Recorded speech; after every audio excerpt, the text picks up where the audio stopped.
Beliau termasuk orang yang lama dengan Ibnu Taimiyah dan menyaksikan akidah dan wafatnya Ibnu Taimiyah, dan tidak ada tuh yang mengatakan Fatihah nggak nyampe, itu nggak ada. Apa kata beliau? Bacaan Fatihah sampai kepada orang yang mati ataupun orang yang hidup sampai. Ini Imam Salafi bilang sampai. Terus yang aku Salafi kok bilang nggak nyampe? Itu di mana tuh koneksinya? Nggak nyambung. Ini tanda kalau akidahnya dan fikihnya tidak muttasil, tidak bersambung kepada imamnya. Kalau kita nggak nyambung, kita sambungin nanti ya. Hatta ke Syekh Muhammad Wahab itu punya sanadnya, ya. Usul salah satu itu punya sanadnya. Namun bagi kita akidah Tahawi, akidah Asy'ari, Maturidi justru lebih rapi, maka kita pertahankan itu. Nah, itu sebabnya. Sederhananya seperti itu.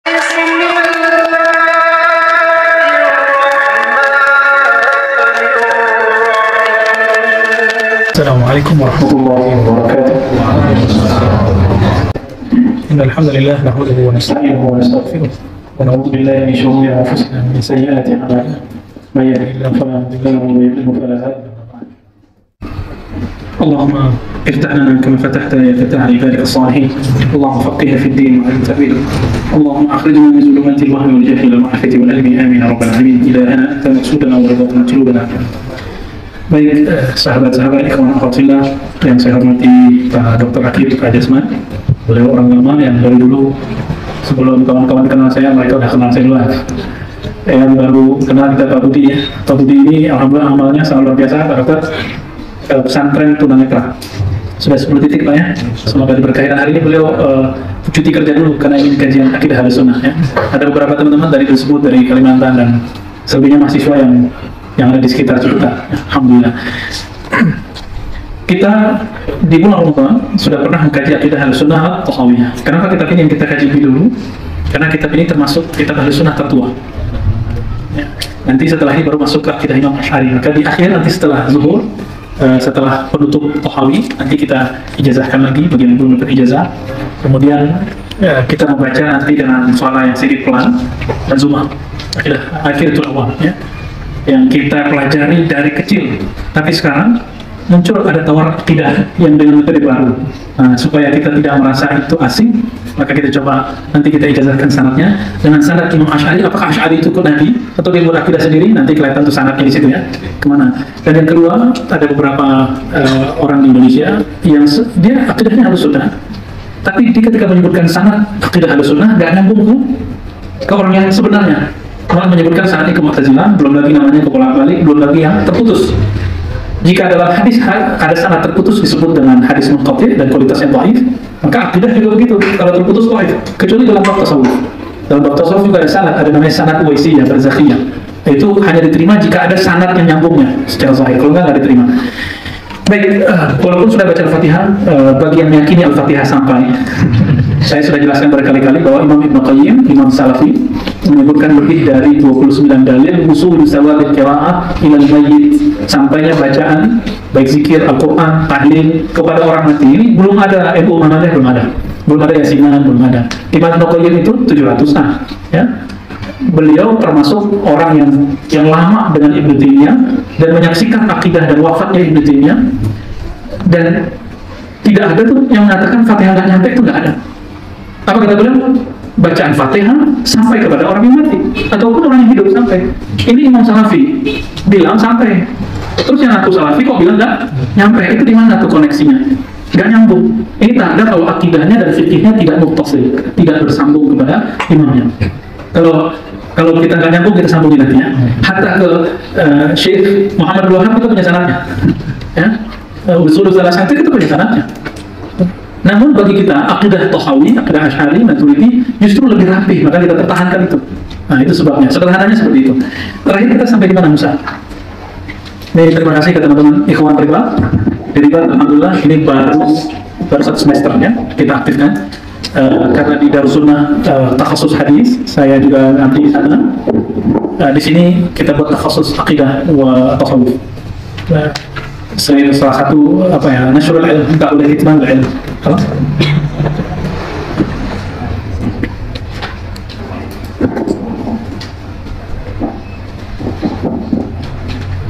dulu Allah yarham Syekhuna Syekh Al-Mustafa Yaqub, saya pernah minta izin ikut suatu jamaahnya ya, suatu organisasi yang organisasi itu jauh dari thariqah.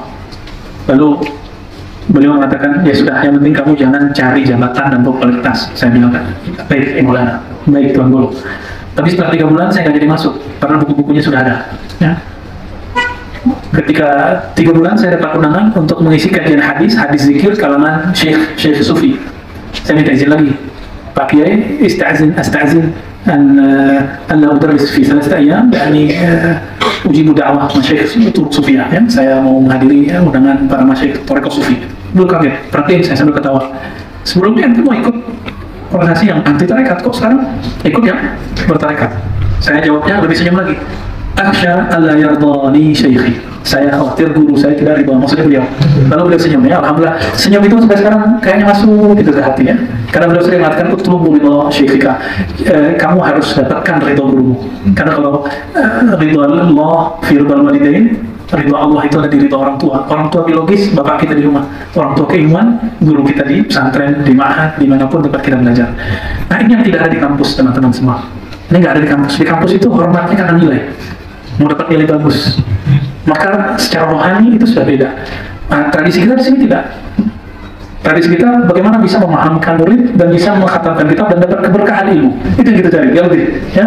Si guru mencari ridho Allah, si murid ingin mendapatkan ridho Allah lewat jalur ngabdi dan ngambil ilmu gurunya. Nah, semoga kita termasuk itu yang Nabi katakan, nadharallahu mura'an. Allah beri cahaya kebahagiaan. Nadhara itu beda dengan nawara. Nawara itu beri cahaya aja. Tapi kalau nadhara itu surur wal farah. Allah beri cahaya, man sami'a maqalati, yang mendengar maqalahku. Sami'a di zaman Nabi harus hadir. Kenapa harus hadir? Karena di zaman Nabi nggak ada YouTube. Ada telepon nggak? Nggak ada. Sekarang saya bisa telepon Syekh, saya tanya, ya Sidi, ya Syekh, ma'raikum an-kada. Apa pendapat Anda mengenai ini, dan ini, dan ini? Dia bisa jawab langsung. Tapi di zaman Nabi bisa nggak pakai hati? Hati nggak masuk. Nggak disebut hadis, disebut hadas itu. Ya? Walaupun secara ilmu ma'rifatullah itu ada, disebut firasah, ada ibaratnya. Tapi tidak dalam bab hukum syar'i, apalagi dalam bab aqidah. Nggak boleh. Ya?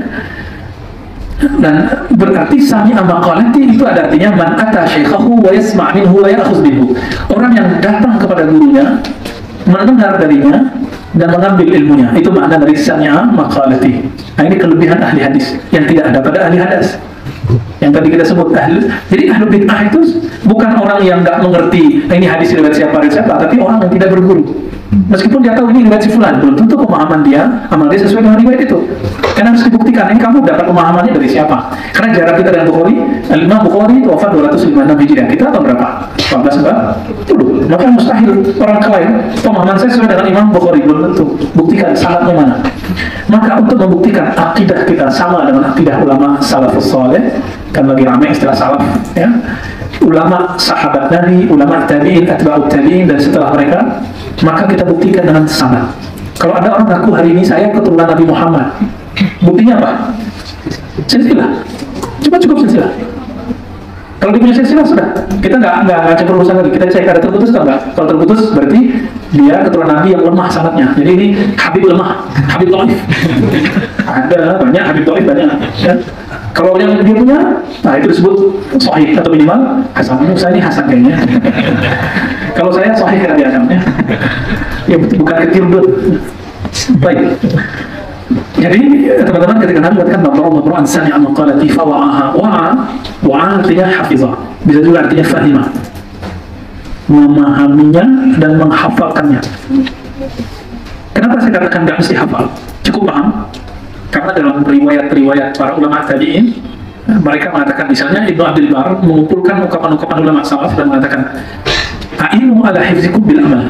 Ya. Misalnya kita ketemu satu hadis mengenai sholat duha. Gimana cara menghafalkannya? Amalkan aja sekali. Nanti kita hafal langsung. Jadi menghafalnya dengan fi'il. Gitu. Mau mengamalkan hadis Abu Hurairah. Abu Hurairah itu zikirnya setiap hari 12.000. Mau ngamalin nggak? Amalin sekali 12.000 sehari semalam. Nanti nggak terus tuh. Riwayat siapa di kitab apa? Ya. Nanti dikasih ijazahnya ya. Nah, kita sama Dr. Akib Pak Jasman sudah mengamalkan itu dari tahun 2015 Pak ya. Setiap Ramadan, ikhlas kita amal zikir ribuan. Pencinta tidak memandang angka itu cuma target minimal. Yang penting, nah, Ustaz Salah dari Buton ini juga sudah 40 hari ini ya. Maaf Bu Yamilizar, alhamdulillah.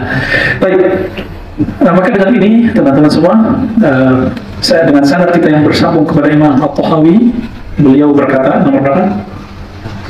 Yang benar nomor berapa? Halaman 11. Oke.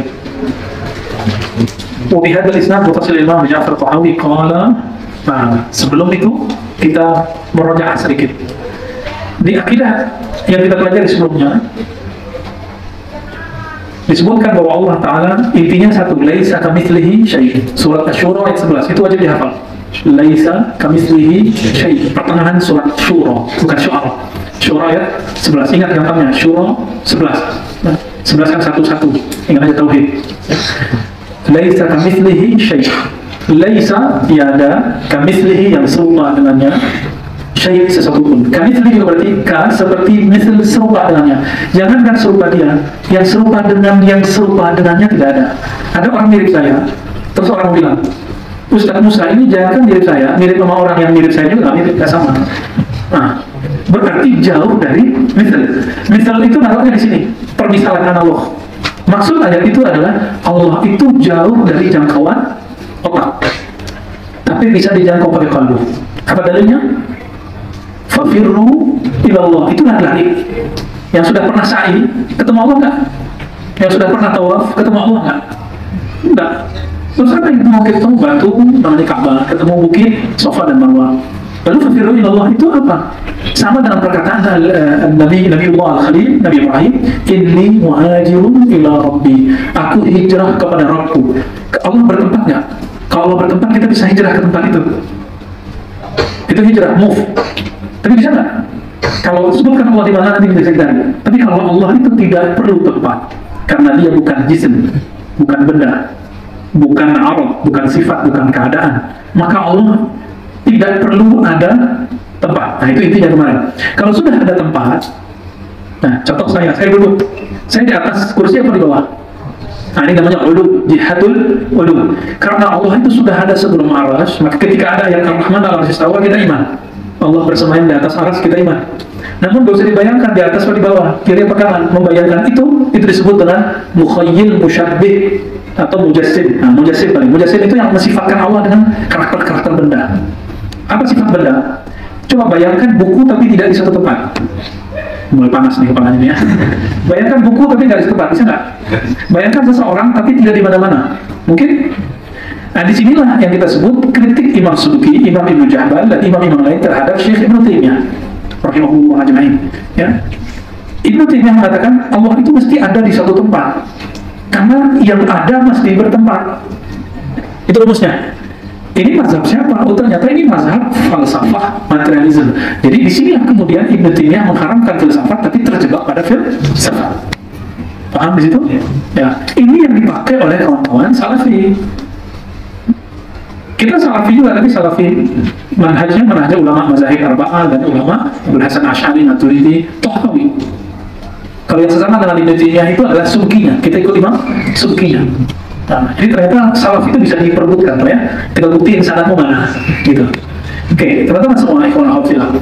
Jadi ketika Ibnu Taimiyah mengatakan itu, lalu kemudian membuat 3 tauhid, uluhiyah, rububiyah, asma sifat, yang tidak pernah dikatakan oleh satu ulama sahabat pun, tidak pernah dikatakan oleh ulama tabi'in pun, tidak pernah dikatakan oleh ulama khalaf pun, kecuali Ibnu Taimiyah. Imam Ahmad tidak pernah mengatakan itu. Lalu, ini dari mana? Ini yang disebut istiqra. Istiqra itu lawan dari qiyas. Ini bagian dari ilmu mantik. Katanya mantik haram. Ibnu Taimiyah kan nulis ar-raddu 'alal mantiqiyyin. Ternyata mantik itu ada alirannya, ada aliran qiyas. Analog itu pakai deduktif atau deduktif, ide utama, baru ide penjelas. Dia pakai induktif, cari dulu datanya lalu dia sambung-sambungin. Nah, ini yang kemudian dianut oleh Ibnu Taimiyah. Nah, Ibnu Jahbal punya risalahnya kecil. Nah, nanti kalau umur panjang kita buat daurah 2 kitab sekaligus. Teks risalah Ibnu Taimiyah, risalah Ibnu Jahbal. Nah, biar tahu langsung di mana anehnya Ibnu Taimiyah, di mana hebatnya Ibnu Taimiyah, di mana kelirunya, di mana benarnya. Li'anal insan mahalul khata' wa nisyan. Nah, karena Ibnu Taimiyah juga tidak luput dari kesalahan besar itu, apalagi pengikutnya. Gitu. Oke, teman-teman semua. Jadi kesimpulan yang sebelumnya adalah Allah laisa kamitslihi syai'. Apapun yang kita bayangkan tentang Allah, Allah Maha Suci dari itu. Satu. Yang kedua, Allah Maha Suci dari tempat, arah, ya. Jika disebut arsy, cukup kita katakan kita beriman tentang ayat itu, maknanya hanya Allah yang tahu, ya. Baik, masuk ke nomor yang 11. Halaman 11 ya. Nomor 4. Benar? Ya. 44 ya. Bismillahirrahmanirrahim. Langsung aja ke yang nomor 4, wa aslul qadari. 5 ya. Langsung mengenai takdir. Oke.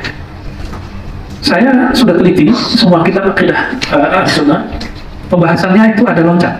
Dari bab al-iman billah, bab malaikatnya nggak ada, bab jinnya nggak ada, bab kitabnya nggak ada, bab rasulnya nanti dikit doang ya. Langsung loncat ke al-qadar. Kenapa? Oh ternyata ada rahasia. Di hadis Imam Muslim itu kalimat antu'mina billah itu cuma pakai waw dan wa malaikatihi wa kutubihi wa rusulihi, cuma pakai dan wa yaumil akhir. Tapi giliran takdir diulang lagi, wa antu'mina bil qadari. Diriwayat Ibnu Umar khairihi wa syarrihi, diriwayat Abu Hurairah kullihi. Kenapa kok diulang? Engkau mengimani takdir. Kok giliran Rasul nggak perlu diulang kalimat engkau mengimani, cukup disebut di awal. Ternyata banyak orang hari ini menyimpang dalam bab takdir. Imam Ahmad tidak menjawab salam seseorang karena orang itu menolak takdir, bukan karena celananya jingkrang nggak jingkrang. Nah ini penting ya, bukan karena dia yasinan nggak yasinan, bukan karena sayyidina nggak sayyidina. Hari ini cuma karena soleh ikut yasinan, sini tidak, nggak nyapa lagi. Apa alasannya? Imam Ahmad melarang menyapa orang yang beda manhaj. Ahli bid'ah nggak boleh disapa. Kan begitu. Tertulis dalam buku dia, ya, meskipun namanya. Ya, karena murid-muridnya bilang, saya udah sekian tahun ngaji sama Ustaz itu, nggak ada tuh ente bohong berarti. Udah sebut aja ya, Abdul Qadir Jawas. Dia punya syarah akidah Ahlus Sunnah. Itu di footnote ditulisnya, makanya dia nggak ketemu. Apalagi kalau bilang baca Quran, cuma dari YouTube, nggak ketemu. Apa kata dia? Wajib hijr. Hijr itu isolasi atau tidak menyapa, tidak bergaul, tidak duduk bersama ahli bid'ah. Siapa ahli bid'ah menurut dia? Ahli bid'ah menurut dia siapa? Orang yasinan, orang kunut, orang sayyidinah, orang tarekat sufi, orang manhaj, orang mazhab. Ya, kita jadi ahli bid'ah semua. Guru dia juga jadi bid'ah. Nah, inilah problemnya. Nah, maka kemudian Allah sudah lihat, ya, Allah sudah tahu mana yang diridhoinya, mana yang tidak. Nah, di situ kenanya. Masih bisa juga. Lanjut sedikit lagi deh. Jadi yang tidak disapa oleh Imam Ahmad itu siapa? Orang yang beda akidah, bukan beda fikih. Kalau beda takwil boleh, nggak apa-apa. Imam Ahmad mentakwil ayat wajah amru rabbika. Amru wajah rabbuka itu wajah amru rabbika. Jadi ketika ada wajah rabbuka wal malaku saffan saffan, dia katakan ini wajah amru rabbika. Takwil.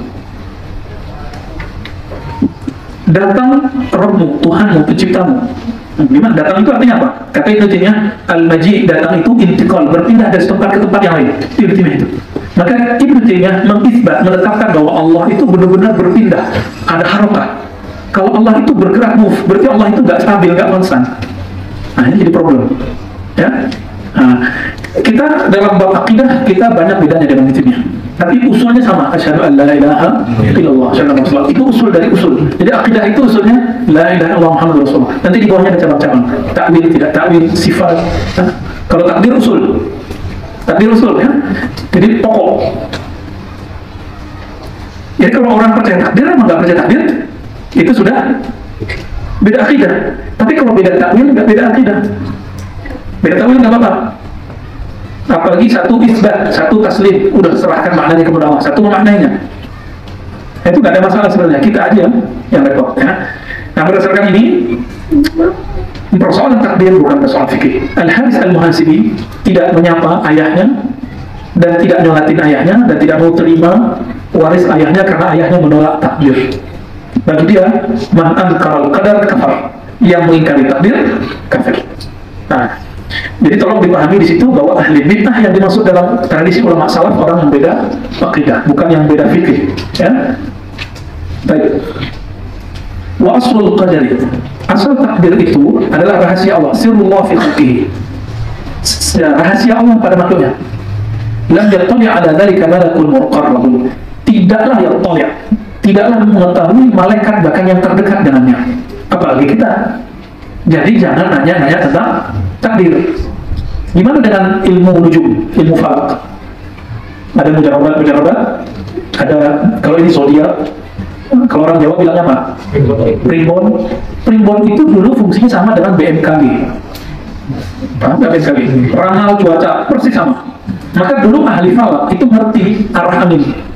ngerti ini rahasia apa? Sagittarius, Taurus, atau Kurus ya? yang berisi badannya jangan tersinggung ya. Itu rasi bintang apa? Mereka tahu, karena kalau rasi bintang ini berarti bulannya ini bagus untuk bertani karena cuacanya begini gitu. Sama nggak gitu? Enggak. Kenapa Feng Shui bisa terkenal, primbon nggak? Karena kita nggak ngerti langsung mengkafirkan, nggak ngerti langsung bilang syirik. Gila zodiak dibaca mulu. Ya, lebih kacau zodiak daripada, karena zodiak itu ada keuanganmu, asmaramu. Itu lebih kacau lagi ya. Nah, itu disebut ilmu ada, ilmu mengenai ilmu hukum adi. Hukum adi itu yang dia berputar terus. Biasanya kalau di tahun A, di bulan A akan terjadi begini. Orang yang lahir di bulan Juni akan begini. Itu sudah ada rumusnya. Namun bukan berarti orangnya pasti begitu. Kalimatnya cuma biasanya begini. Kalau orang Jawa itu bilang apa? Saya nggak tahu Jawa ya. Misalnya lahir Selasa Pon, nah biasanya ada karakternya apa? Jumat Kliwon. Nanti karakternya apa? Itu emang sudah ada, karena tubuh itu dia terpengaruh oleh kondisi kiri kanan. Sebagaimana seseorang terpengaruh oleh suasana kiri kanannya. Begitu tubuh. Jadi perlu kita luruskan bahwa primbon selama isinya cuma ramalan yang menerka, bukan memastikan kejadian berdasarkan hukum adi, maka itu boleh. Dan itu ada hukumnya, ada rumusnya, ada kaidahnya. Sama kayak Feng Shui, mirip juga dengan BMKG. Bedanya BMKG itu langsung pakai saran saya gak usah lah ya. Jadi kalau mau tahu hari ini hujan, gak usah pakai primbon. Tapi kalau mau tahu ilmunya boleh, silakan ya. Saya ahli, silakan dikembangkan ilmunya. Nanti buang mana yang khurafat-khurafatnya, yang syirik-syiriknya dibuang. Kalau ada, jadi setahu saya nggak ada. Ya. Baik. Nah, jadi mempelajari ilmu kayak yang tadi, ramalan cuaca, ramalan alam, itu tidak termasuk mutola'ah atau ittila' ala sirrillah. Mencari tahu takdir rahasia Allah. Nggak masuk ya. Jangankan kita, malakun muqarrabun wala nabiyyun mursal, ataupun nabi yang diutus, itu tidak tahu. Maka dikatakan wa ta'ammuq wan nazaru fi dzalika zari'atul khazlan. Maka mendalami tentang ilmu takdir itu bid'ah. Ya. Maka dikatakan di situ zari'atul khazlan, dia akan membuat orang terjebak pada kehinaan. Saya sudah lihat banyak orang yang main-main dalam ini, suka ramalan-ramalan dukun, rata-rata hidupnya kemudian jadi sial. Jadi disebut khazlan. Jadi ini sudah ditulis dalam akidah Ahlussunnah. Rata-rata orang-orang rugi usaha, orang-orang yang gagal masalah perjodohan itu karena masalah terjebak dalam masalah ramalan-ramalan itu ya. Misalnya ada orang nikah nih, pas namanya depan T sama Z, oh ini gak cocok nih, gitu ya. Itu bisa diakali. Ada nama, ada ilmunya. Ilmu itu kan manusia yang dua tuh. Tinggal kasih aja depannya Muhammad, ya. Muhammad apa? Kalau S tadi apa? Muhammad Saudi, gitu ya. Kalau Z apa tadi? Zo, Muhammad Zo, atau Zuriati, nyambung itu nanti. Itu ilmu bisa dibuat-buat kok. Dan ilmu itu sama dengan takdir mimpi. Kalau ditakdir, diramal, biasanya dekat-dekat jadi. Nah, maka jangan suka ngeramal-ngeramal nasib ya. Karena anak anda zalmi abdi, aku berdasarkan persangkaan hambaku. Orang itu ngomong begitu pasti Allah gerakin. Enggak lama lagi kejadian begitu. Hadis bahwasanya takdir itu muwakkalun bil kalam. Takdir itu terjadi biasanya dikabari dulu lewat ngomong. Jadi teman saya yang sekarang sudah stroke ya, ternyata dia dulu pernah ngomong sama bininya, sama istrinya, kamu kalau begini terus saya stroke, benar stroke. Ada lagi, kamu kalau begini saya rugi benar. Ya. Jadi dia sudah ngomong dulu. Jadi teman-teman semua, kul khairan aw liyasmut, itu maknanya. Ya, katakan yang baik atau diam. Ya. Wasulamul jurman wa darjatut tughyan, maknanya sama. Fal hadaru kullal hadar min dzalika nazaran wa fikran wa waswasatan. Maka jauh-jauhlah dari nazar, meneliti ilmu takdir, atau fikir memikirkan takdir, atau waswas atau waswas. Nah, ini waswas oleh takdir. Contoh, yang mau tamat S1, S2, bingung masalah nanti kerja apa, nikah sama siapa, nafkahnya gimana, tinggal di mana, nah, itu waswas semua. Waswas. Udah selesai dulu deh ya. Selesai dulu nanti ketemu jalannya. Jadi nggak usah galau ya. Waswas itu boleh disebut al-galau. Ya, fa'inna Allah Ta'ala tawa ilmu al-qadari an-anami. Allah Ta'ala telah sembunyikan ilmu takdir dari makhluknya. Anam, boleh diartikan manusia, boleh diartikan makhluk. Wanahu man marami. Mohon maaf, ini saya terjemahkan ulang versi saya. Itu versi dulu waktu menerjemah. Yang tertulis itu waktu ya sebelum kita berdaurah itu. Kama qala ta'ala fi kitabihi, lalu ada ayat la yus'alu amma yaf'al wa hum yus'alun. Tidaklah dia, Allah Ta'ala, ditanya, berhak ditanya, pantas ditanya, didebat mengenai apa yang dia lakukan. Wahum yus'alun, mereka yang pantas ditanya. Maka teman-teman semua, apapun yang Allah takdirkan hari ini, detik ini kepada kita, itu yang terbaik. Bagi kita, sakit itu buruk, masih ingat pembahasan sebelumnya? Tapi bagi Pak Dokter, kalau nggak ada orang sakit, nggak ada proyek beliau. Nggak ada rumah sakit ya, nggak jadi Pak Direktur. Kalau nggak ada orang sakit, nggak hidup apotekernya, hidup sapamnya, nggak hidup apa namanya, nurse-nya itu, perawatnya, nggak hidup semua. Gojek yang nganterin surat, nganterin orang sakit juga nggak hidup tuh. Jadi ternyata sakit itu sendiri khairun inallah. Mungkin bagi kita enggak. Ya, maka khairihi wa syarrihi yang disebutkan dalam hadis itu khair, baik, buruk menurut kita, tapi menurut dia semuanya baik. Ya, apapun yang terjadi pada teman-teman sekarang, dengan kondisi badannya, sakit-sakitan, sehat, itu semua yang terbaik dari Allah. Ini teman kita yang tadi baca Quran, Allah lebihkan di Quran. Yang bisa baca Quran, hafiz Quran ya. Ini hafiz Quran beliau, mata batinnya lebih tajam. Nah, cuma beberapa yang hafiz, itu ada 1-2 saya lihat ya, yang hafiz. Kenapa? Orang yang Allah tutup satu nikmatnya, tapi Allah beri nikmat yang lain, supaya dia tahu bahwa itu terbaik bagi dia. Coba kalau Allah kemudian kasih penglihatan, belum tentu beliau ini hafiz Quran sekarang. Sekali sibuk hafiz YouTube. Baik, faman sa'al lima fa'al, maka orang yang menentang takdir, lima fa'al, kok Allah begini sih? Kenapa saya begini sih? Gitu ya. Faqad radda hukmal kitab, dia telah menolak hukum dari ketentuan Allah, kitab Allah. Wa man radda hukmal kitab kana minal kafirin. Nah, itulah yang terjadi pada iblis. Apa kata iblis? Asjud liman khalaqta, ini tidak terima. Kenapa takdir saya yang sudah ribuan tahun bertapa di surga, mirip dengan Sugokong? Kayaknya Sugokong itu dia ya. Terus disuruh sujud ke dia ada. Kita nggak tahu gitu ya. Oh, ternyata dia menjadi kufur bukan karena dia api. Bukan. Dia menjadi kufur karena dia mempertanyakan itu. Asjud itu sama dengan lima fa'al. Kok saya perlu sujud? Gitu ya. Baik. Karena minal kafirin, maka orang itu kafir. Jadi wajar kalau Imam Ahmad tidak jawab salam orangnya tolak takdir. Wajar Imam Sufyan bin Uyainah nggak mau duduk bareng sama yang tolak takdir, yang sekarang disebut qadariyah. Ya, qadariyah. Oh, sekarang udah mulai muncul lagi nih gerakan-gerakan itu, diskusi-diskusi itu di kampus dan di beberapa tempat. Nah, kita harus coba menjelaskannya dengan ilmiah ya. Oke, contoh terakhir biar paham takdir. Saya laki-laki, terlahir sebagai laki-laki, milih nggak? Antum laki-laki, ini perempuan, milih nggak dulu? Nggak milih, serius? Serius? Bisa rekomendasi nggak? Nah, yang begini, itu takdir yang disebut takdir mubram. Nah, di gampang ceritanya, kan dulu pernah belajar mubram, mu'alaf, apa ini ya? Makhluk apa lagi nih? Takdir mubram, takdir yang nggak bisa dirubah. Satu detik yang saya lalui nggak bisa dirubah. Apalagi 9 bulan di perut ibu. Dulu roh kita bertemu Allah, itu roh laki perempuan nggak? Enggak, roh kita sama, roh itu dari nur.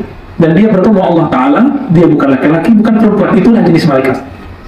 Terus lahir jadi orang Indonesia, ibunya agak pesek dikit. Tuh, lihat ibu sendiri, nggak bisa kan? Kenapa nggak lahir di Prancis, dari hidungnya agak songong dikit gitu ya? Kenapa? Nah, lima yang menolak itu, kalau bertanya doang dengan pertanyaan filosofis, itu boleh. Tapi kalau pertanyaannya pertanyaan mengingkari, maka ini yang disebutkan minal kafirin. Jadi ketika ada dulu puisi siapa yang Khairul Anwar ya, tentang aku itu dia nyesel jadi orang Indonesia, saya khawatir dia jangan kena qadariyah itu ya. Fahadha jumlatun ma yahtaju ilaihi man huwa munawwarun qalbuhu min awliyaillahi tabaraka ta'ala. Jadi teman-teman semua, wali Allah itu bukan yang berserban, berkopiah hitam, atau pakai jubah-jubahan kayak saya ini, atau yang pintar baca kitab, enggak. Awliya Allah itu ciri-ciri salah satunya munawwarun qalbuhu min awliyaillah, dengan apa? Dengan percaya mulai dari laisa kamitslihi syai' sampai ke takdir. Dia percaya itu dan disebut wali Allah. Maka wali terbagi dua. Secara umum, waliullah al-am, wali Allah yang umum. Man huwa kullu mu'min awliyaullah. Kullu mu'min waliullah. Setiap mu'min wali Allah. Tapi ada yang khas. Ini yang dikatakan di Quran, ala inna awliya Allah la khawfun alaihim wa la hum yahzanun. Nah, kalau masih galau, nggak masuk. Ya, laisa minhum. La khawfun, ketahuilah ala dalam bahasa Arab faedahnya ditandih. Hui, hei saudara, inna awliya Allah, pakai tauhid, sesungguhnya yang benar-benar kekasih Allah itu yang la khawf, la yahzanun, wa la yahzanun. Khawf itu psikis, belum terjadi dia takut. Yahzanun yang sedang dialami, bahkan yang telah dialami. Itu yahzanun. Bukan berarti orangnya nggak pernah takut, bukan. Ya, khauf di situ yang takut psikis. Mau takut psikis? Belum menikah, udah mikirin nanti nafkahnya apa. Nikah dulu. Atau cari kerjaan dulu, modal nikah dua aja. Kalau nggak yakin, kalau nggak kerja. Itu modal nikah. Kalau nggak modal nikah ya, yang punya modal dua-duanya bagus. Udah kerja, terus kerja itu kan masih kantor, ya ada kerja nggak kantor. Kalau wali Allah ini kantornya Allah ya. Beberapa teman saya bilang saya mau yang gajinya tunai. Wah itu gaji di atas mimbar itu. Itu tunai terus. Lebih enak. Kalau kantor pagi keluar sore dapatnya tanggal 25 atau kalau ASN awal bulan. Namun kalau orang yang begitu memilih hidup begitu, siap-siap khaufnya banyak. Makanya ustadz itu beberapa daerah itu punya sakit mah kronis karena angan-angannya banyak. Gaji kontangnya, gaji tunainya nggak datang-datang. Ya, jadi tinggal dipilih. Mau yang nggak jelas itu, mau yang nggak jelas. Ya, oke teman-teman semua. Man huwa munawwarun qalbuhu min awliyaillah. Jadi orang yang beriman dengan Allah, rukun iman itu hatinya sudah bercahaya. Kalau kita masuk ruangan tidak ada cahaya kayak kemarin direktur PLN ini kan kasihan, ini baru 2 hari udah mati PLN-nya. Kok mana sejauh ini mati? Kan stres juga dia ya. Stres juga dia itu. Baru 2 hari. Nah, biasanya anak-anak tuh paling takut, atau ibu-ibu takut kalau gelap. Kalau bapak seneng ya. Gelap itu nggak bisa ngapa-ngapain. Sama, orang yang kalbunya tidak bercahaya, maka dia akan takut. Inilah sebab dari khauf. Inilah sebab dari waswas. Inilah sebab dari hazan. Ya, rasa takut, rasa galau, pikiran panjang, angan-angan jauh. Sebabnya karena kalbunya tidak bercahaya dengan cahaya iman. Ya. Wahia adalah terrasikhina fil ilm. Ini derajat orang-orang yang rasikh orang dalam ilmunya. Karena ilmu ilmani, ilmu itu ada 2, ilmu fil khalqi mawjud wa ilmu fil khalqi mafqud. Nah, ilmu mengenai khalqi mawjud, ilmu mengenai al-khalq mafqud. Mawjud itu ilmu empirik atau nazari, hissi wa nazari. Jadi misalnya tentang alam semesta itu disebut ilmu khalqi mawjud. Dulu belum ada istilah ilmu tabi'i ya.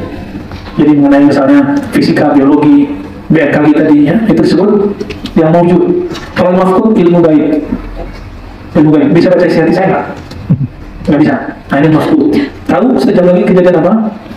Kita lagi kajian di Taro 1, kajian kitab Mukhtasar Minhajul Abidin. Lagi ceramah, lagi kajian buka kitab, lupa. Kemarin itu ada bapak udah jauh ngaji dari kita, duduknya di mana? Di pintu, duduk kabur. Bapak-bapak udah lama hidup masih takut gempa. Gempa itu nggak usah ditakutin, gempa itu dinikmati. Bumi ini kan dari dulu gempa tuh. Kapan gempa jadi masalah? Ketika orang bikin bangunan. Kita anggap itu bencana, bagi bumi enggak, kerjaan gue nih. Ya, tinggal tahu tekniknya. Teknik kalau gempa itu gimana? Kalau firasatnya kuat, ikuti firasatnya. Kalau enggak, ya udah cari tempat aman. Busuk, mana-mana nggak jelas gitu ya. Kayak orang panik. Ini yang makna dalam Al-Quran surah Al-Hajj itu. Wa taran nasa sukara wa ma hum bisukara wa ma hum bisyara walakin 'adzaballahi syadid. Menyeramkan sekali. Itu bukan karena dia mabuk, tapi karena dia kena siksa Allah. Siksa apa? Khauf. Takut mati. Na'udzubillah dari. Fa'inkarul ilmu al-mawjud kufrun wa iddi'a'ul al-mafqud kufrun. Orang yang mengingkari ilmu akli, ilmu adi itu bisa kufur ya. Dan ngaku-ngaku dapat ilmu gaib juga kufur ya. Wala yathbutul iman illa biqauli 'ilmi al-mawjud wa tarki talabil mafqud. Iman hanya akan tetap kalau kita meyakini ilmu akli, ilmu nakli, ilmu adi. Nanti kita jelaskan ya. Wa tarki talabil 'ilmi mafqud, dan meninggalkan ilmu mengenai alam gaib. Udah mulai lelah nih kayaknya. Ya, baru juga mulai. Lanjut, yang nomor 47. Wa nu'minu bil-lawhi wal qalam. Kita percaya bahwa ada makhluk gaib bernama Lauh. Di Quran disebut ya, Lauh. Nama lengkapnya Al-Lauhul Mahfuz atau Lauhun Mahfuzun. Lauh itu artinya mirip dengan papan. Mirip, tapi bukan ya. Orang Arab itu kalau dulu ngaji itu pakai lauh. Dicatat di situ. Namun lauh mahfuz ini bukan lauh mahfuz yang itu yang kita pakai di kelas-kelas. Lauh mahfuz ini tempat mencatat semua takdir hamba min awwali khalqihi ila ma la nihayah. Sampai nggak ada akhirnya. Ada akhirnya nanti. Kita punya akhirnya. Kita ini ada awalnya, tapi tidak punya akhir. Nanti pembahasannya yang mau membahas itu sebelum saya kaji. Nanti buka kitab Tauhid karya Imam Abu Mansur Al-Maturidi. Dia membahas tentang mungkinkah ada sesuatu yang dia punya awal tapi nggak ada akhirnya. Dia jawab dengan jelas di awal-awal kitabnya. Baik, kembali ke teks. Lauh mahfuz, jadi teman-teman semua, kalbu Nabi bening, mirip kayak cermin yang di pojok-pojok jalan, yang cembung. Tapi cembungnya di bulat, dia bisa ngelihat semua. Kalau cerminnya bulat, bukan lingkaran, bulat, maka semua sisi dia bisa menangkap. Paham di situ? Nabi itu kenapa bisa mengatakan ciri kiamat yurfa'al ilmu terangkat. Ciri kiamat begini, begitu. Sehingga dibagi ulama ada tanda kubro, ada yang subro, tanda besar dan tanda kecil. Kenapa Nabi bisa? Karena Nabi kalbunya bening, sehingga membaca yang di lauh mahfuz. Tapi Allah tidak perlihatkan kapan itu kiamatnya, tanggal berapa, hari apa, apalagi pakai angka 1500. Hadisnya palsu semua. Ya. Wal qalam. Nah, wal qalam ini sudah berhenti nulis. Apa itu al qalam? Jadi mirip kayak pena, tapi yang nulis semua kondisi bahwa hari ini antum ini hadir di sini, kita hadir semua di sini. Yang dari Kalimantan datang ke sini, ya. Nah, itu ditulis di sana, dan itu jaffatil qalamnya sudah kering, sudah selesai. Udah nggak bisa dirubah lagi. Jadi takdir tidak pernah bisa dirubah. Gimana dengan hadis? La yaruddul qada illa du'a. Tidak menolak qada, bukan takdir. Qada bukan qadar, tapi qada itu kehendak Allah. La yaruddul qada illa du'a. Tidak ada yang bisa menolak, maksudnya merubah kehendak Allah itu kecuali doa. Pertanyaannya, yang membisikkan menggerakkan doa siapa? Allah juga. Berarti sebenarnya takdir berubah? Nggak ada perubahan takdir. Takdir itu dulu begitu aja. Makanya manusia dari dulu lahir, mimik sama ibunya, terus jalan, makan, minum, lari, sakit, sehat, kawin, punya anak, udah gitu kerjanya, tidur, ngomong, gitu. Nggak lebih dari itu. Manusia cuma gitu aja. Tapi peradabannya berubah. Dulu ngajinya langsung ketemu Syekh, sekarang ngajinya pakai YouTube dan Facebook. Kita tidak boleh mengatakan, gak boleh ngaji YouTube, gak boleh juga, gak boleh ngaji Facebook, gak juga. Kita memberikan sebuah kriteria, kapan dan di mana, saat apa orang boleh, bahkan kalau perlu dianjurkan ngaji lewat online, ada syaratnya. Nanti kita jelasin ya. Wabijani ma fi qadrukin, semuanya telah tertulis dengan angka-angkanya. Walijtama al-khalqu kullu ma la syai' katabahu Allah Ta'ala annahu kana yaj'alu gharqan lam yaqdiru alaih. Kalau semua orang ingin merubah takdir Allah, mereka tidak akan mampu. Tidak akan mampu ya. Walijtama kullu ma la syai' lam yaktubuhu Allah Ta'ala liyaj'alu kana lam yaqdiru. Sebaliknya juga begitu ya. Jaffal qalam bima huwa kain ila yaumil qiyamah. Jadi pena gaib itu sudah berhenti, nggak bergerak lagi sampai hari kiamat. Dia sudah nggak tulis lagi. Dan Nabi mengabarkan awwalu ma khalaqallahu al-qalam. Yang pertama Allah ciptakan itu adalah al-qalam, dan nama lain dari Nabi Muhammad adalah al-qalam. Makanya Nabi mengerti takdir. Apa sebabnya? Karena nama lain beliau adalah al-qalam. Lalu di ujung kalimat ini dari hadis, wa ma akhta al-'abdu lam yakun liyusibah wa ma asabahu lam yakun liyukhti'ah. Sederhana begini. Sakit itu belum tentu sial. Orang sekarang beruntung itu belum tentu menang. Gitu. Gitu sederhananya ya, terjemahan bebas dari teks ini. Wa 'ala al-'abdi an ya'lama 'ala Allah qad sabaqa 'ilmuhu fi kulli kainin min khalqihi faqaddara dhalika taqdiran muhkaman mubraman. Kewajiban kita apa? Wajib bagi setiap hamba mengetahui bahwa ilmu Allah itu mendahului semua keberadaan makhluknya. Jadi teman-teman, waktu kawan-kawan di Sumatera kan basisnya 02 waktu itu ya. Sekarang sudah selesai 0201 karena yang 02 sudah gabung dengan 01. Walaupun ada ijtima kesekian, yang efek ke 0201. Yang kita kemudian bingung, wah pada nyadar, berarti selama aku ditipu, dikerjain sama tim sukses. Pada nyadar, sebagian yang waras ya, yang belum sadar-sadar masih ada ya. Akhirnya untuk menenangkan orang ini, saya katakan apa? Jadi dia panik, Ustaz, ini 5 tahun nih kita mau disiksa sama presiden sekarang nih. Siapa yang menyiksa kamu? Saya tanya gitu. Saya nggak mau coblos, tapi saya nggak panik kayak kamu. Kenapa? Sebelum kamu ada, sebelum saya ada, Allah sudah tahu orang ini akan 2 periode atau 1 periode.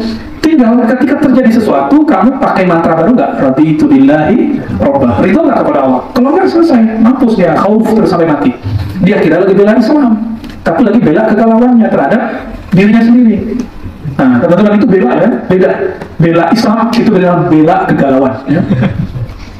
Jadi sederhana ya, saya merasa kayak dimainin aja penting sukses dari dulu. Nah, kita kan di tengah-tengah, baru kita kemudian tidak terlalu serius masalah itu. Oke, lanjut. Faqaddara dzalika taqdiran muhkaman mubraman. Maka Allah mentakdirkan semua itu dengan takdir yang muhkam. Muhkam itu pasti, tepat. Dan muhkam itu pasti dan tepat. Maka nama Allah Hakim itu artinya bukan maha bijak, tapi Hakim arti aslinya maha tepat. Luqmanul Hakim itu Luqman yang kata-katanya tepat menyentuh kalbu. Itu makna al-Hakim. Jadi jangan diartikan lagi bijak sana, karena kalau di kampung saya orang bijak itu yang suka ngomong. Bijak gitu ya, itu suka ngomong. Mubram, apa arti mubram? La yataghayyar, ya, yang tidak bisa berubah, udah nggak bisa dirubah. Jadi teman-teman masih nggak terima tinggal di Indonesia ya, masih nyesel ya, masih kok saya tinggal di Indonesia sih?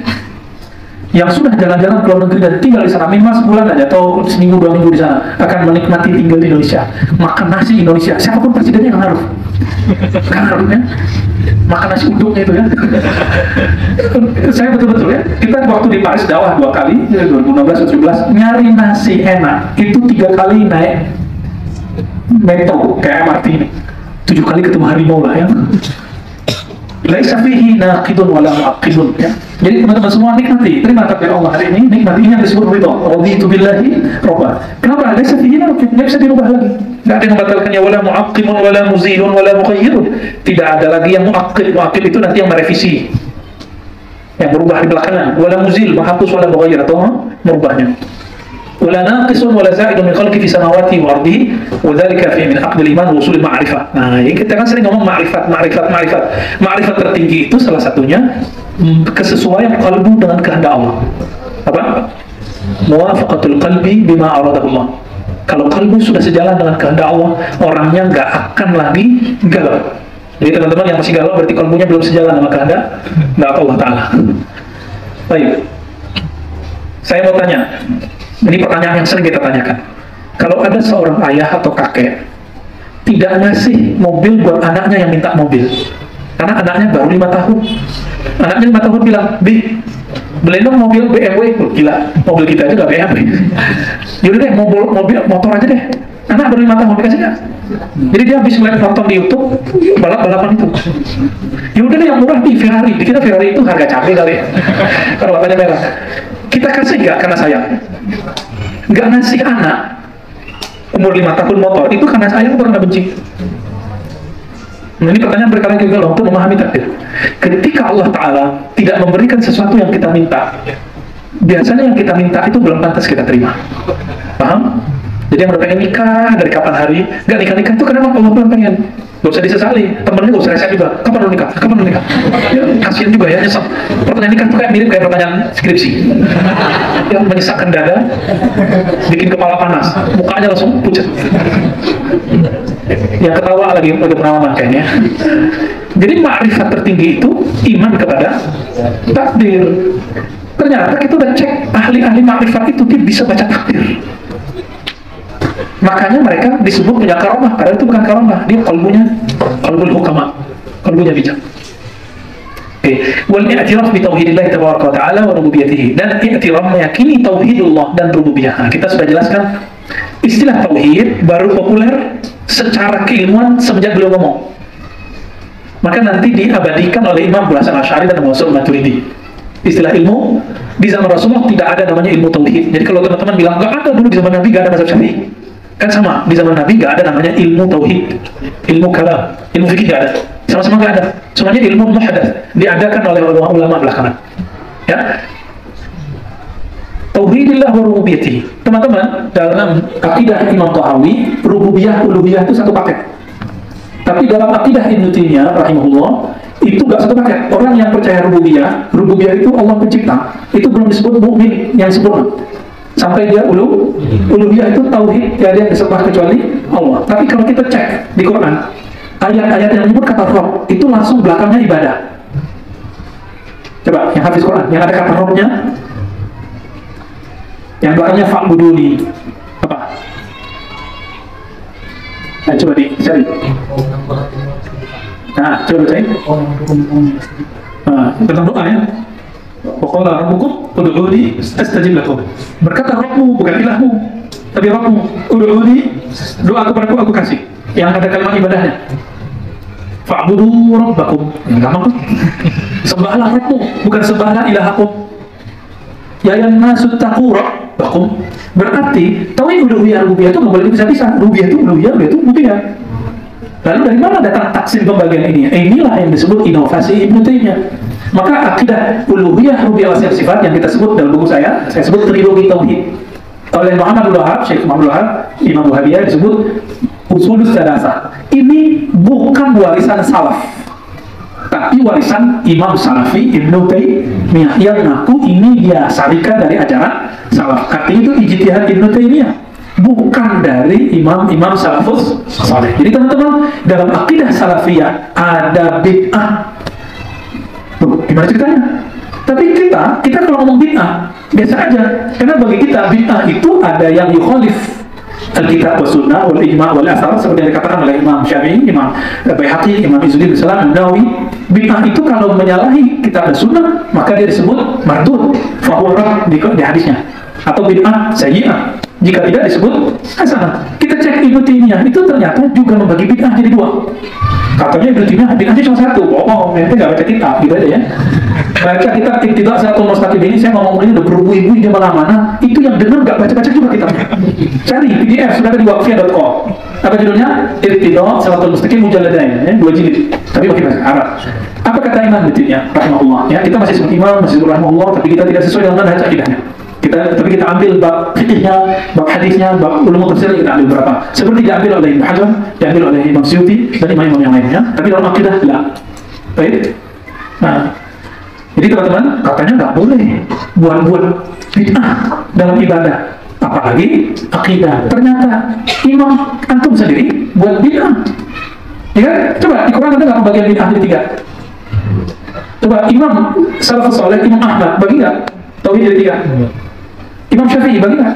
Ahmad bin Hanbal nggak juga, Syafi'i nggak juga, Malik, Abu Hanifah, Ahmad bin Zaid, Auza'i, Syu'bah, Sya'bi, Auza'i, semuanya sebutin. Nggak ada ketemu kitanya. Berarti itu positif, itu min ma'ahdatsahu Ibnu Taimiyah. Nah, maka muhdats itu ada yang musanna, ada yang muzakkar. Lihat kalimatnya, iyyakum wa muhdatsatil umur. Ada di Muslim, ada di Tirmizi, ada di Abu Dawud, ada di Majah, ada di Darimi. Iyyakum wa muhdatsatil umur. Jauhi-jauhi perkara baru dalam agama. Kullu muhdatsatin bid'ah. Setiap yang muhdatsah pakai ta marbutah. Feminin atau maskulin? Muannas atau muzakkar? Laki atau perempuan atau jenisnya? Perempuan, muhdatsah. Bukan muhdats. Karena kalau muhdats, Quran disebut muhdats. Ada nggak ayat yang menyebutkan muhdatsun? Ada kan di Quran? Allah menyebut Al-Quran itu muhdats. Bukan berarti baru. Ya, ada kalimatnya. Tapi Allah nggak sebut Quran muhdatsah. Ternyata ada kaidah yang tak tertulis dalam kitab kita.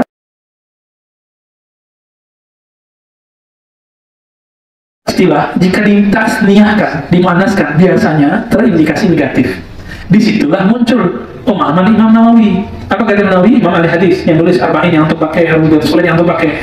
Apa kata beliau? Ini amul maksus. Kullu semua, tapi semua yang muhdatsah, bukan muhdatsin. Semua perkara baru yang negatif, bukan yang positif. Kalau versi Imam Syafi'i gimana? Semua perkara baru yang menyalahi kitabullah dan sunnah Rasulullah, ijma' dan athar. 4. Seperti disebut dalam Tadbir Kazim Muftari, kemudian beberapa kitab Imam Al-Baihaqi. Artinya, laisa kullu muhdatsin bid'ah, tapi kullu muhdatsatin pasti bid'ah.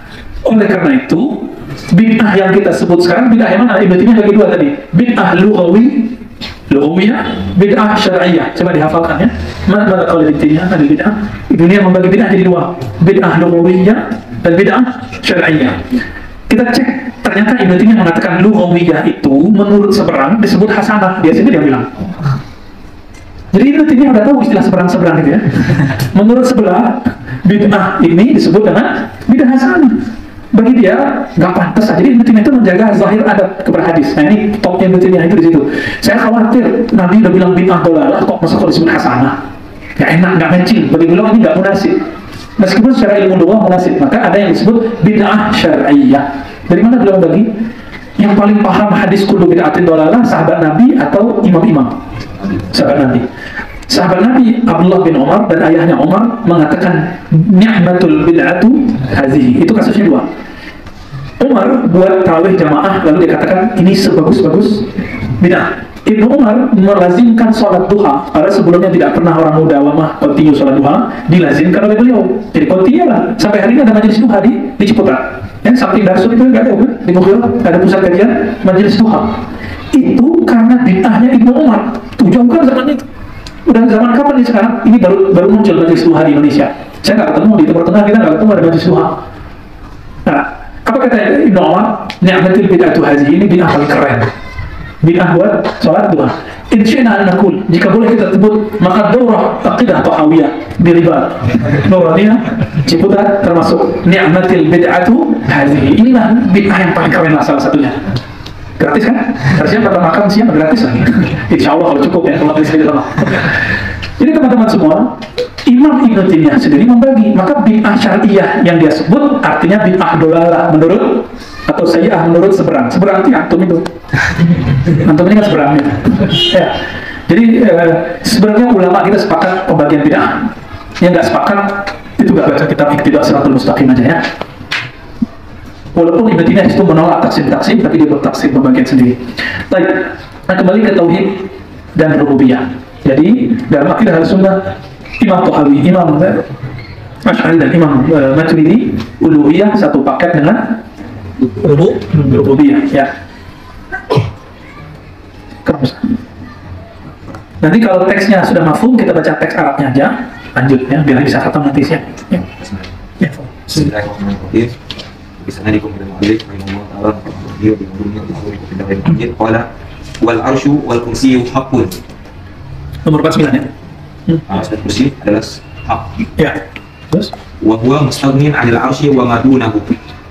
Ya Allah tidak memerlukan arsy dan apa saja yang ada di bawah. yang di bawahnya langit dan bumi. Kursi yang masuk.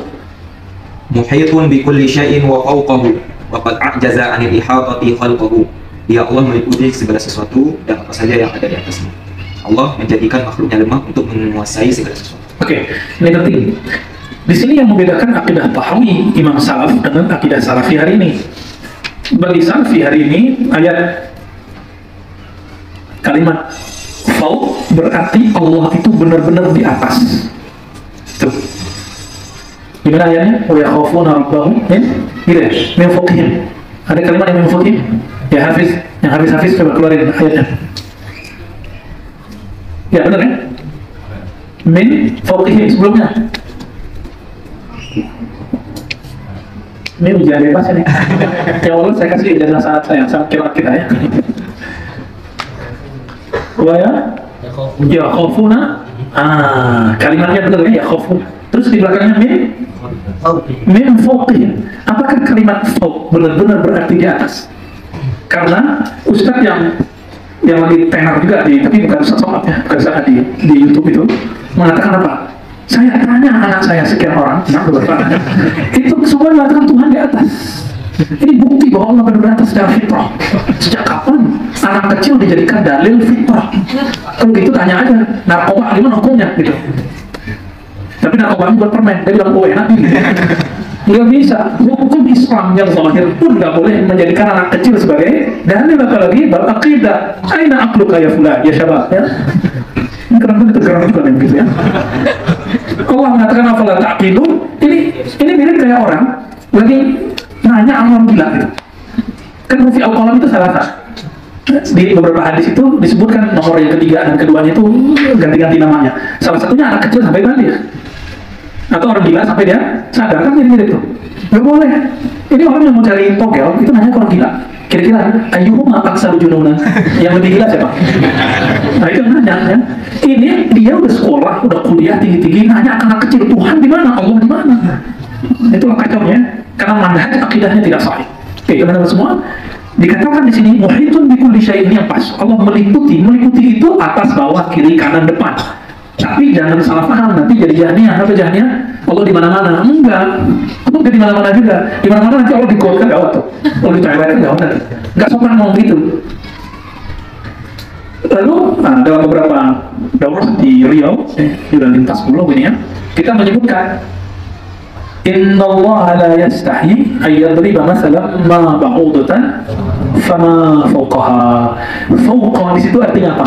Fawq arah atas atau apa? Fawq di atas, tapi artinya asghar, yang kecil itu biasanya lebih di bawah toh. Maka fawq tidak mesti berarti di atas. Ini bukti bahwa kalau Allah menyebut dirinya fawq di atas makhluknya, belum tentu berarti benar-benar di atas fisik. Karena Allah bukan fisik. maka tidak perlu sebutan fisik tentang Allah. Ya, Allah bukan fisik. Allah fisik nggak? Yang butuh arah atas, kiri, kanan, bawah, tempat itu hanya fisik. Allah tidak fisik. Maka buangkan konsep tentang hukum fisik dari Allah.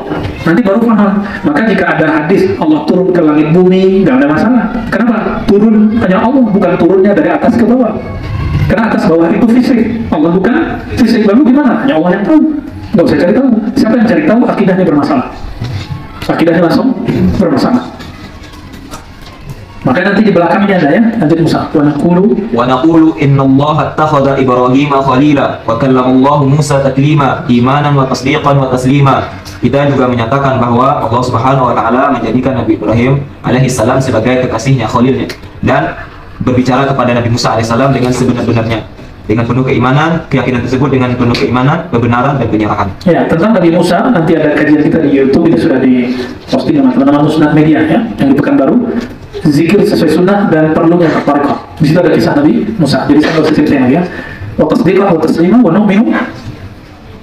nu'minu bil malaikati wan nabiyyin wal kutubil munazzalati 'alal mursalin wa nashhadu annahum kanu 'alal haqqil mubin.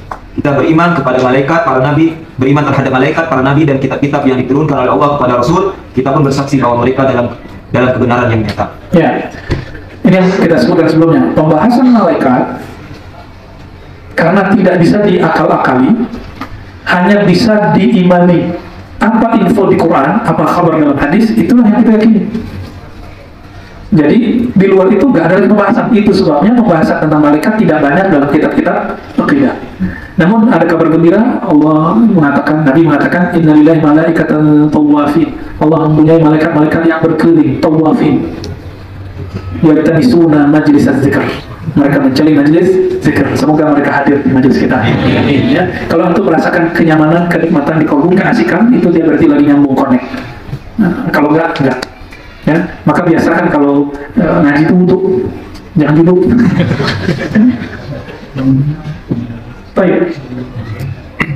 Wa nusammi ahla qiblatina muslimin wa muslimina mu'minin. Oke, sebelumnya ada di kalimat nabiyin, balik lagi. Apa yang membuat kita beda dengan Imam Salafi Ibnu Taimiyah rahimahullah? Ibnu Taimiyah di jilid keempat dari Majmu' Fatawa mengatakan para nabi maksum dari dosa besar tapi bukan dosa kecil. Ini hal yang membuat beda antara ahli sunnah yang mayoritas dengan ahli sunnah yang diyakini oleh Ibnu Taimiyah. Paham di situ? Maka wajar beberapa ulama mengkafirkan Ibnu Taimiyah karena dianggap berani mengatakan nabi itu berdosa. Tapi kita cek Ibnu Taimiyah, masa dia kafir? Nggak mungkin dong. Kita cek dalilnya apa? Ternyata dia pakai ayat. Fa'asa Adamu rabbahu faghawa. Adam mendurhakai Rabbnya, Tuhannya, ghawa. Maka dia ghawa. Apa dia ghawa? Inharaf, menyimpang. Bahasa lainnya tersesat. Apa kata Ibnu Taimiyah? Ini dalil bahwa ada dosa para nabi. Bahwa dia takabdolan fa'ada. Coba kalau Ibnu Taimiyah hidup hari ini. Sama mirip kasusnya, walaupun Ibnu Taimiyah jauh lebih alim dengan Ustaz Kublok itu siapa? Yang di Bandung kemarin. Seharusnya dia nggak ngomong itu, dia jam akhir udah bagus tuh ya. Seharusnya dia nggak ngomong yang sensitif begini. Pasti Allah akan pertahankan kemasyhurannya. Apa kata dia? Nabi dulu pernah sesat. Tidak semua yang kamu tahu dari terjemah kamu harus jelaskan. Maka baca terjemah wajib pakai ilmu akidah. Itu sebabnya jangan jadi ahli tafsir dulu sampai ilmunya minimal cukup ilmu akidah, ilmu fikih, ilmu ihsan tasawuf. Ilmu lughah pasti tidak ikut di dalamnya, ilmu hadis tidak ikut di dalamnya, ilmu balaghah ikut di dalamnya. Kalau nggak jangan jadi mufassir dulu. Nah, jadi tukang pasir aja ya. Berani ngomong Nabi itu dol. Nggak sopan ya? Ada lagi yang agak keren dikit, orang tua Nabi masuk neraka. Nanti kita bahas di waktu lain ya. Nyakitin gitu, nyakitin hati Nabi. Wajar, masuk Aceh itu basis ahli sunnah. Basis ahli sunnah. Daya, selama masih ada daya di Aceh akan tetap kuat Islamnya. Nah, sama dengan Jawa, masih ada pesantren-pesantren di Jawa, ahli sunnah berdiri tegak di Pulau Jawa. Mulai dari Cilegon sampai ke Banyuwangi, Madura. Insya Allah aman itu ya, yang penting masih ada pesantren. Sekarang pesantren itu diisukan Nusantara gitu, supaya orang benci pesantren. Padahal Islam Nusantara itu kan masalah politik. Kiai-kiai itu nggak ada urusan sama Islam Nusantara. Dan Islam Nusantara yang didefinisikan oleh Ketua MUI Padang, itu senior kita ya dalam dunia dakwah, Abuya Gus Rizal, Hafizahullah, semoga jaga beliau. Itu beda dengan apa yang didefinisikan oleh ulama-ulama pesantren DNU. Di pesantren-pesantren Kalau akidahnya Islam Nusantara apa? Akidahnya Ahlus Sunnah, bermazhab yang 4, bertasawuf. Itu tuh. Nggak ada di situ sholat pakai bahasa Jawa, nggak ada. Sholat pakai bahasa Sunda, sholat pakai apa lagi? Tidak wajib berjilbab, itu maksudnya. Nanti nyamping lagi nih, nyamping sebutan. Nggak masuk. Nah, sedangkan yang ditasawurkan, yang didefinisikan oleh Kakanda itu, Buya Agus Rizal, jadi yang dia bayangkan Islam Nusantara itu Islam sinkretis dengan budaya. Kalau itu, maka benar Islam Nusantara definisi Buya Agus Rizal itu sesat.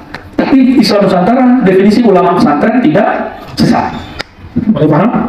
Karena ini jargon-jargon politik NU dan Muhammadiyah. Muhammadiyah punya apa? Islam berkemajuan. Rizal nggak punya ya. Islamnya Robi itu bilang ya.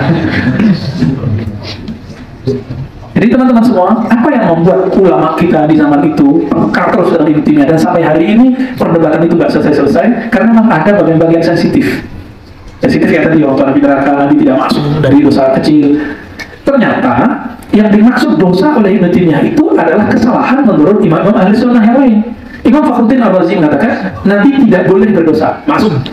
Tapi Nabi bisa lupa, nisyan wal khata', lupa dan salah. Jadi ternyata beda antara salah dengan dosa.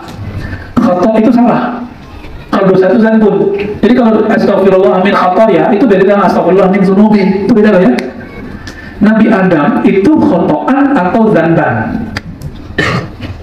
Khotoan atau zanban? Bukan jamban. Khotok keliru, salah, atau zanbun sesat, apa? Dosa sesat. Yang mana? Khotoan. Kalau khotok, kalau seandainya Nabi Adam dulu nggak makan buah larangan itu, kita nggak ketemu ngaji sekarang, ya, nggak seru dong dunia. Nanti nggak ada cerita-cerita seperti sekarang, perjuangan nyari sanad, ya, ngaji hadis, kuliah di kampus, menikah di Indonesia, ada, ya, nggak ada Indonesia di surga ya. Jadi teman-teman semua, ini yang kemudian membuat terjadi perdebatan panjang. Ilustrasinya sederhana, ketika ada ustadz terkenal ngomong Nabi orang tuanya masuk neraka, ustadz ngomong Nabi pernah sesat, langsung dihantam oleh jamaah-jamaahnya. Apalagi di zaman Ibnu Taimiyah. Nah, kira-kira itu, biar antum paham. Kok Ibnu Taimiyah itu sendiri dia. Tapi antum harus tahu, anak uhibbu Ibnu Taimiyah. Saya cinta Ibnu. Ciri-ciri cinta apa? Sering nyebut nama dia. Man ahabba syai'an aktsara dzikrahu. Yang cinta sesuatu akan sering nyebut namanya. Kenapa saya cinta Ibnu Taimiyah walaupun kemudian kritik? Seperti Imam Subki itu cinta mati ke Imam Zahabi. Ternyata orang cinta itu nggak mesti muji terus, bisa kritik. Imam Subki punya tokoh Syafi'il Kubra. Dia memuji Imam Zahabi selangit, tapi belum kritiknya sebumi. Bisa dibayangkan?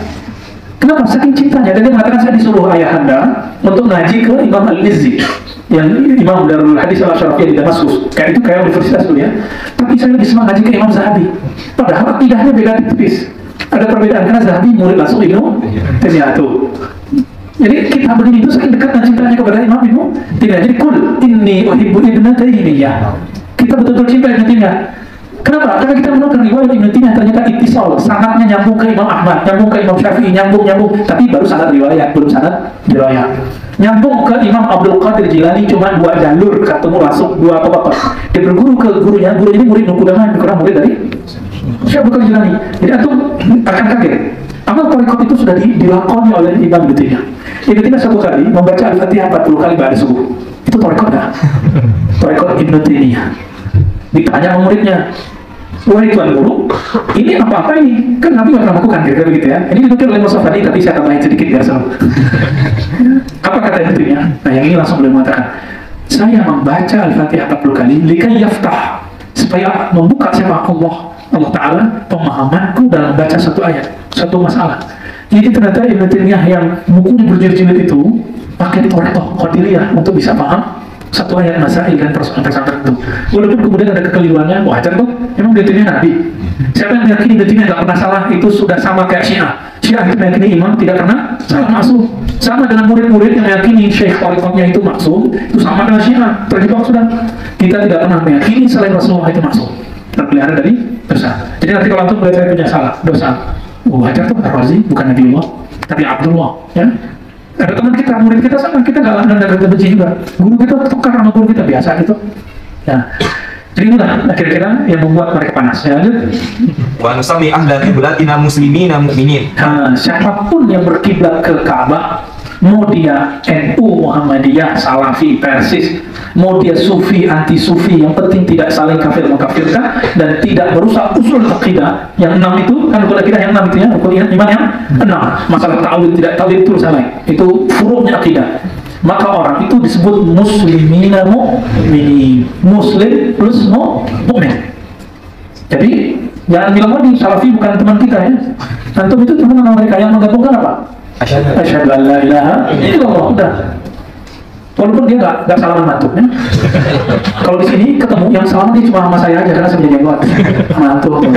Sama yang lain nggak salaman dia karena jenggot ya. Itu Salafi yang belum munsif. Salafi yang munsif kita ketemu banyak. Munsif artinya apa? Munsif artinya apa? Insaf. Yang dia tahu kebenaran itu bukan dimonopoli oleh kelompok. Ya, nah, orang-orang ini biasanya kalau dia ketemu gak ngeliat jenggot saya yang dipotong dikit itu ya, gak ngeliat celana saya, sarung saya yang di bawah kaki, tapi yang dia lihat adalah saya hamba yang mengatakan la ilaha illallah Muhammadur Rasulullah. Begitu juga Sufi yang kalbunya mu'tadil wasit ya, yang kalbunya dia akan menyapa dan doakan ya. Setiap malam, setiap hari saya mendoakan semua kelompok, semua aliran yang mengatakan la ilaha illallah Muhammadur Rasulullah. Baik, madamu bima ja'a bihi an-nabiy sallallahu alaihi wasallam mu'tarifin wa lahu bi kulli ma qalahu wa akhbara musaddiqin. Ya, syaratnya 2, mu'tarif dan musaddiq, bukan nama musaddiq. Mu'tarif mengakui risalah Nabi Muhammad. Nah, ini beda. Ada orang nggak sholat, tapi ditanya, kamu sholat nggak sholat karena malas atau karena mengingkari kewajiban sholat? Itu beda hukumnya. Dalam Syarah Al-Hajar dan Syarah Imam Nawawi terhadap Sahih Bukhari, Sahih Muslim disebutkan jika dia tidak sholat karena ingkar kewajiban sholat, kafir. Tapi kalau dia nggak sholat, dia bilang saya malas, maka dia munafik, fasik, walam yakun murtadan. Belum murtad, apalagi cuma satu yasinan, satu enggak. Harusnya satu tawassul atau enggak. Ustaz, tawassul itu syirik. Coba ulama mana yang bilang syirik dan ulama mana yang bilang tidak syirik? Selama mereka masih ikhtilaf, nanti kembalinya kayak tadi, kayak orang Islam Nusantara. Jika ada orang yang memahami tawassul istighosah itu syirik, definisi dia adalah minta ke makhluk. Sepakat gak minta ke makhluk itu syirik? Menyekutukan Allah dengan makhluk syirik? Dengan guru-guru, wali-wali, kubur-kubur, itu sepakat? Jadi tawassul yang dimaksud oleh Salafi itu benar-benar syirik, kita tidak mau. Tapi tawassul yang dimaksud oleh Imam Subki, tawassul yang dimaksud oleh ulama-ulama Sufi, ulama-ulama Asy'ariyah, Maturidiyah, dan ulama-ulama yang sampai hari ini di Indonesia ada NU, PRT, ada Khairat, ada NW, semuanya bukanlah tawassul yang syirik itu, tapi tawassul yang tauhid. Nah, nanti kita coba lihat kalau ada waktu kita bahas contoh dari tawassul ya. Wala nakhudu fillahi wala numari fi dinillah ya. Syarat keduanya musaddiqin, lalu wala nakhudu fillah. Kita tidak lanjut artinya dan kita tidak larut dalam memikirkan tentang Allah dan tidak berdebat mengenai agama Allah. Nah, fillah itu mengenai sifat-sifat Allah tadi ya. Kita nggak perlu banyak-banyak memikirkannya. Jadi teman-teman, rumusnya gampang. Surat 3 ayat 190. Ya, 190 ya. Alladzina yadhkuruna Allah qiyaman wa qu'udan wa 'ala junubihim wa yatafakkaruna fi khalqis samawati wal ardh. Kayaknya tuh udah hafiz semua ya. Ya, hafiz beberapa ayat. Coba lihat, ulul albab itu ciri-cirinya 2. Ketika bisa memasangkan fikir kepada objeknya, zikir kepada objeknya. Yazkurun pakai qalbu, itu Allah. Jadi zikir itu objeknya hanya Allah. Kalau fikir objeknya khalqis samawati wal ardh. Maka kenapa orang tidak khusyuk? Karena dia seharusnya zikrullah, tapi yang dilakukan adalah fikru khalqillah, memikirkan makhluk-makhluk Allah. Teman? Jadi nanti kita sholat zuhur atau nggak khusyuk, salahnya bukan salah suaranya jelek atau ini jahar atau sir atau tempatnya nggak keramat, bukan. Masalahnya sederhana. Sholatnya zikrullah atau fikru khalqillah. Ya, tinggal dicek dan itu harus dilatih. Mikir dilatih nggak? Hitung-hitung dilatih nggak supaya lancar? Dilatih, masa zikir nggak dilatih? Makanya zikir itu ada angka-angkanya dari Rasulullah, ada kurikulum zikir. Ya, kita kan nggak sabar beli buku maksudnya habis zikir pagi sore, diamalin pagi sore, tapi bingung, kok gak enak ya? Dibaca apa nikmatnya? Katanya tenang, ada di zikir lah, main kurikulum zikir pasti tenang, kok nggak tenang-tenang? Kata teman saya yang belum nikah, kayaknya tenang tuh nikah, dicoba nikah. Nggak tenang, nikah lagi, nggak tenang juga. Cara cerai juga jadinya ya. Kenapa? Cari tenang dengan cari senang itu beda. Nikah itu menyenangkan, bukan menenangkan. Galau loh ya, nyari makan orang, ya ngasih nafkah anak orang. Kalau punya anak sekolahin, kalau dia sakit antarin ke repot. Kalau nikah itu bukan menenangkan, menyenangkan. Ngurus-ngurus itu asik loh ya. Karena waktu kecil kita sering main-main dokter-dokteran, itu dikasih beneran ya. Main gojek-gojekan itu gojek-gojekan beneran ya. Dan antar-antarin, jemput-jemputin. Ya, dunia itu memang laibun, walahun. Diulang aja, skalanya yang beda. Sama dosisnya ya. Walan marifi dinillah, beda kan? Tidak berdebat mengenai agama Allah itu beda dengan tidak berdebat mengenai pemahaman tentang agama Allah, itu beda. Numarifi dinillah artinya tidak meragukan lagi tentang Islam, nggak meragukan lagi. Gitu maksudnya ya. Adapun ikhtilaf, perbedaan faham itu mesti terjadi, mesti ada numari-numarinya ya, bukan nimarinya orang Betawi. Wala nujadilu fil Qur'an wa nashhadu annahu kalamu rabbil alamin nazala bihi ruhul amin wa 'allamahu sayyidul mursalin Muhammadan sallallahu alaihi wasallam wa huwa kalamullah ta'ala la yusawihi syai'un min kalamil makhluqin wa naqulu bi khalqihi wa la nukhalifu jama'atal muslimin. Kita tidak berdebat mengenai Al-Quran sebagai makhluk atau sebagai qadim, dan kita bersaksi bahwa ia adalah kalam Allah, Tuhan pencipta semesta, turun dengan perantaraan Ar-Ruhul Amin, lalu diajarkan kepada Sayyidil Mursalin Sayyidina Muhammad SAW. Al-Quran adalah kalam Allah, tidak ada sesuatu pun dari kalam makhluk yang menyamainya. Kita tidak berpandangan mengenai makhluknya, sehingga kita tidak berselisih dengan jamaah muslimin umat Islam. Oke, jamaah muslimin bukan satu kelompok, NU doang, Muhammadiyah doang, Salafi doang, JT doang, enggak. Jamaah muslimin, jamaah dalam ungkapan teks ini semua yang bersyahadat disebut jamaatul muslimin. Tidak memperdebatkan persoalan Quran. Jadi kalau yang pernah ngampus pasti pernah belajar ilmu kalam. Ada pembahasan yang nggak penting amat, tapi masih dibahas sampai hari ini.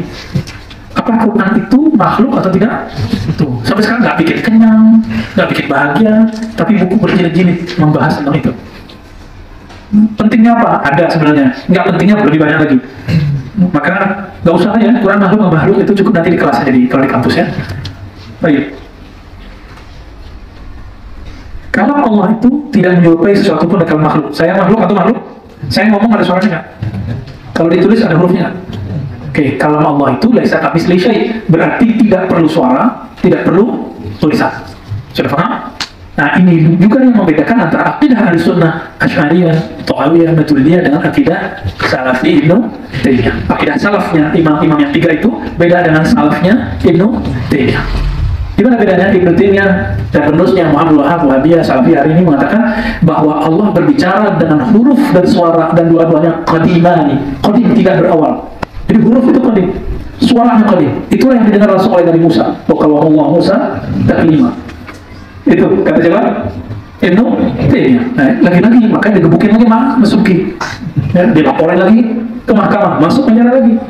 Gebuknya bukan gebuk dari tangan, ya, pakai tulisan.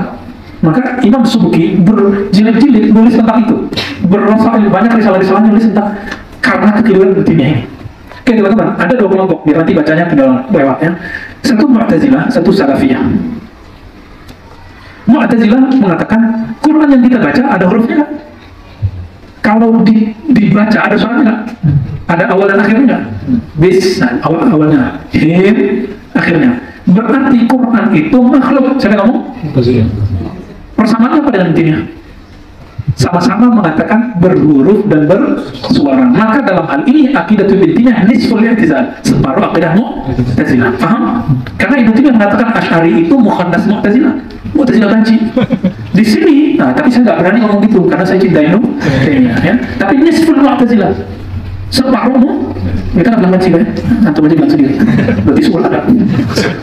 Karena saya punya sanad ke Ibnu Taimiyah dan saya sering kirim doa Fatihah untuk imam-imam yang sanadnya ada. Salah satunya beliau.